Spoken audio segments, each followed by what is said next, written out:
Bien, continúo con la segunda parte. Entonces decíamos, estas tres etapas históricas: la etapa empresarial, individualista, de tradición liberal clásica; una segunda etapa donde cobra un lugar central el lugar del periodista, etapa profesionalista en la primera mitad del siglo XX, y que tiene como instrumento normativo, representativo, el Estatuto del Periodista en Argentina de la década del 40; y la tercera etapa, la universalista, en donde, y completo lo que venía diciendo en el video anterior, esta concepción de la comunicación como un derecho humano implica que si en un primer momento el eje estaba en el lugar de la libertad de empresa, y en la empresa en la posibilidad de eludir esas viejas licencias reales, eludir la autorización del Estado tan estricta y rigurosa para poder montar una empresa periodística,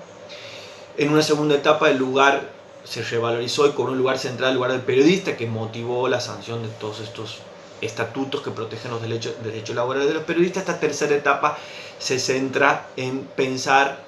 en las audiencias, en el público como el eje de la comunicación, destacando el valor intrínsecamente colectivo y de bien público que tiene la comunicación. Y esto va a impactar en esta pregunta inicial que decía en un momento. Decía, ¿es adecuado pensar solo la libertad de expresión desde el lugar de la obligación negativa del Estado? Es decir, libertad de expresión es solo demandarle al Estado que no se meta, que no intervenga en las leyes de mercado vinculadas a la comunicación, o libertad de expresión también es decir, el Estado tiene que intervenir,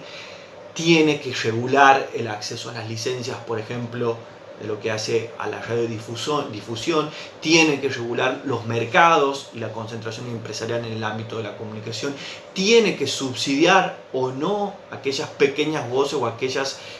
entidades que no tienen voz por lo general en el ámbito religioso, del ámbito del comunitario, del ámbito de los pueblos indígenas, del ámbito de los clubes de barrio y demás, que demandan un lugar en ese dial, por ejemplo. Entonces, todas estas preguntas, que en definitiva apuntan a indagarnos respecto al rol del Estado en el ámbito de la comunicación,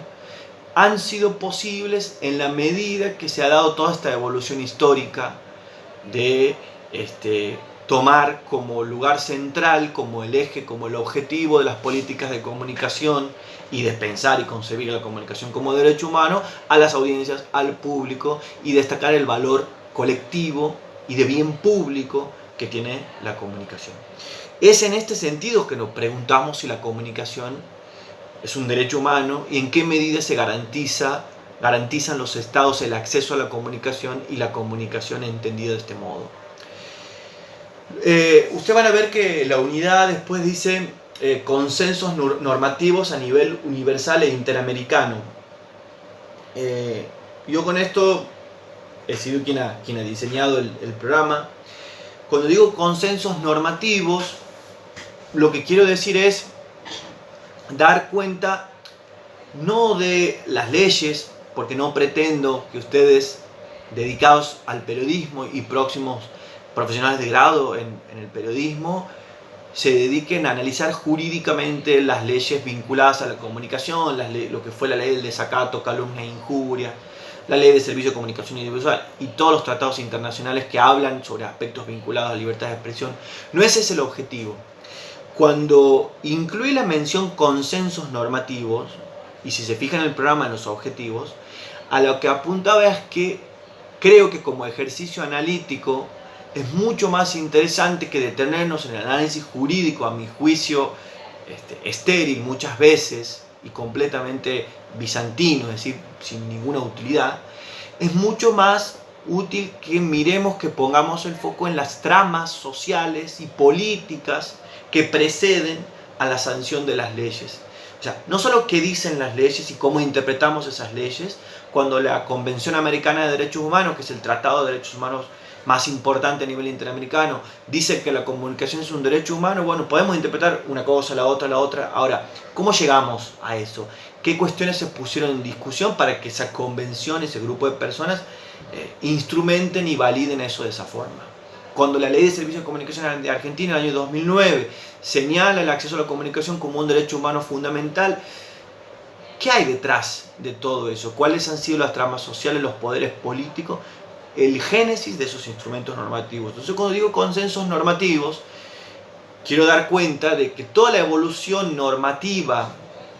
a nivel universal, digamos, en el sistema universal de derechos humanos, para que se vayan familiarizando, cuando digo sistema universal de derechos humanos me refiero al sistema de la ONU, del cual Argentina es parte, digamos, y la enorme mayoría, abrumadora mayoría de los países del mundo, pero también al sistema interamericano de derechos humanos,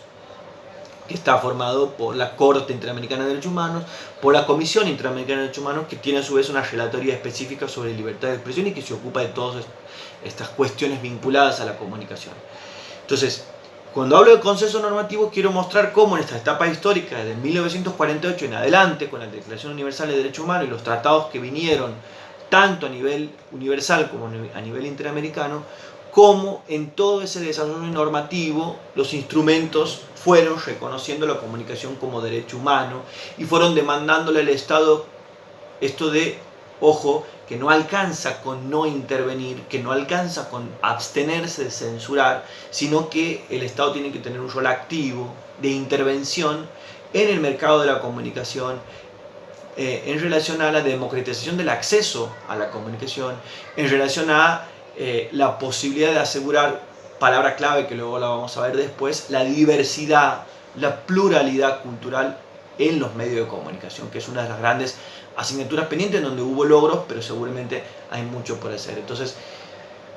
cuando digo consensos normativos, y vamos a ver algunos aspectos como la Declaración Universal de Derechos Humanos, la Convención Americana de Derechos Humanos, algunas decisiones judiciales que también se hacen eco de estos instrumentos normativos, quiero dar cuenta de que cuando hablamos de la comunicación como derechos humanos, como un derecho humano, no estamos hablando de algo que sea simplemente una elaboración filosófica o una especulación intelectual de un grupo de tratadistas o de científicos sociales preocupados por temas de la comunicación y que llegaron a la conclusión de que la comunicación es un derecho humano. No, hay consensos normativos a nivel universal, interamericano y argentino que demandan que el Estado argentino, para hacer cumplir y para hacer vigente el derecho a la comunicación, tiene que tener un rol activo. En todo caso, en este seminario lo vamos a ver con un video que voy a subir, no mío, por suerte no van a tener que volver a verme por ahora, pero sí una audiencia pública donde se pone esto en cuestión. Vamos a discutir y vamos a intentar hacer un nuevo foro donde podamos hablar sobre respecto a qué tiene que hacer el Estado, ¿sí? Está bien que el Estado acalle algunas voces cuando estas voces denigran o ultrajan a grupos sociales o étnicos. Está bien que el Estado subsidie a los pequeños actores de la comunicación para que equiparen su tamaño en relación a los grandes colosos. Bueno, estas preguntas hacen en definitiva a dilucidar y reflexionar respecto a los alcances de la comunicación como un derecho humano. Porque en definitiva, preguntarnos por la comunicación como derecho humano nos lleva a indagar respecto a las funciones del Estado, al sentido y al fundamento de las intervenciones estatales en el campo de la comunicación. Este primer texto va a ser complementado con un segundo texto, y digo complementado porque es un complemento. A mí me interesan básicamente que puedan estudiarlo y comprenderlo, el texto de Loretti y Lozano, pero hay un segundo texto que creo que como lectura complementaria es relevante, que lo escriben dos muy importantes investigadores de la materia, Diego de Charra y también Luis Lozano, que se llama El derecho a la comunicación como una búsqueda supranacional de los pueblos. Y ahí hay más que nada un repaso de lo que son las estructuras económicas del mercado de la comunicación en Latinoamérica, porque una de las grandes cuestiones que presenta, uno de los grandes desafíos que presenta la comunicación como un derecho humano es qué hacemos o cómo interviene el Estado con aquellos grandes actores de la comunicación que por tener un megáfono gigante o una voz muy grande y por ser, por caso como ejemplo, en el ámbito radial, la distribución del espectro limitada, quien tiene una voz muy grande o ocupa muchos espacios, lógicamente deja fuera a otras voces. Entonces se presenta una de las cuestiones centrales, que es esto: es solo el Estado puede vulnerar las condiciones de acceso a la comunicación como derecho humano, en este caso el aseguramiento de la pluralidad y la diversidad cultural, o también la acción de los actores privados puede generar condiciones desiguales en el acceso a la comunicación. Entonces, este segundo texto apunta hacia eso, apunta a conocer más o menos cómo está formado el mercado en términos generales, los grandes oligopolios y monopolios mediáticos en Latinoamérica. Y en definitiva apunta a uno de los objetivos que había pensado dentro de los objetivos generales de la materia, que es poner el foco, poner la lupa en las tramas sociales y de poder que fueron haciendo posible las reformas normativas en los países. Porque vamos a ver a partir de este texto cómo hay actores, como en el caso de Argentina fue la Coalición por la Comunicación Democrática, que luchan, que pugnan por una distribución más equitativa en el acceso a la comunicación, y cómo hay otros actores del ámbito de la economía y del ámbito, digamos, de las grandes empresas que por lo general, al menos en las dinámicas que son estudiadas en Latinoamérica, se encargan de poner trabas, de paralizar procesos de reforma, de a través del lobby detener reformas en este sentido. Entonces creo que de esta manera estos dos textos se van a complementar, y espero que luego en el foro que voy a proponer todo esto que ha hablado no sea estéril y algo genere en términos de discusiones con ustedes. Chao.